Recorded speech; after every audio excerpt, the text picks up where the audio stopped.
Perkenalkan, nama saya Teresia Tessa Taregas dari PKK 5 semester 1. Baiklah, di sini saya akan menceritakan hal-hal apa saja yang saya tangkap dari membaca materi bab 3.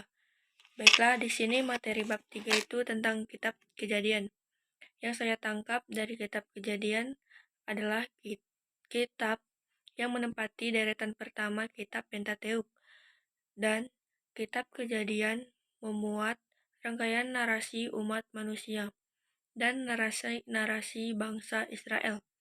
Dalam kitab Kejadian sendiri terdiri menjadi dua bagian besar, yaitu yang pertama narasi awal.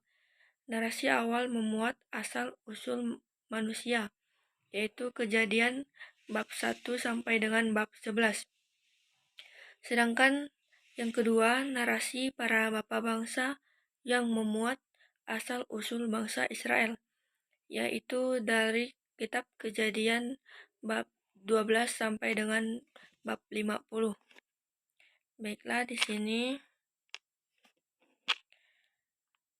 secara umum para ahli kitab suci membagi bagian pertama kitab Kejadian ini dalam urutan narasi sebagai berikut. Yang pertama itu penciptaan alam semesta, yaitu dari Kejadian bab 1. Yang kedua, dosa dan hilangnya Taman Eden, Kejadian bab 2 sampai dengan bab 3. Yang ketiga, dosa Kain, Kejadian bab 4. Dan di bab 4 itu juga terdapat selisih nenek moyang bagian pertama, Kejadian bab 5. Yang keempat, para raksasa, terdapat pada Kejadian bab 6.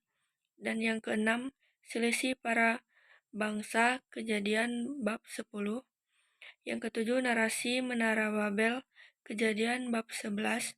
Dan yang kedelapan, selisih nenek moyang bagian kedua, Kejadian bab 11. Dan yang kedua di sini secara garis besar, narasi para bapa bangsa atau asal-usul sejarah bangsa Israel dapat mengikuti susunan berikut ini.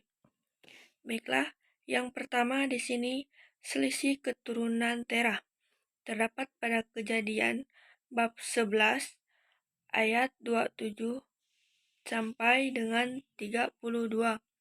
Yang kedua, narasi keluarga Abraham yang terdapat pada Kejadian bab 12 ayat 1 dan Kejadian bab 25 ayat 18. Narasi keluarga Ishak, ini yang ketiga, terdapat pada Kejadian bab 25 ayat 19 dan bab 27 ayat 46. Yang keempat, narasi keluarga Yakub, yaitu Kejadian bab 28 sampai 36. Narasi yang kelima ini narasi anak-anak Yakub, terutama Yusuf, yang terdapat dalam Kejadian bab 37 sampai dengan 50. Sekian cerita atau hal-hal yang saya tangkap dari materi bab 3. Saya ucapkan terima kasih.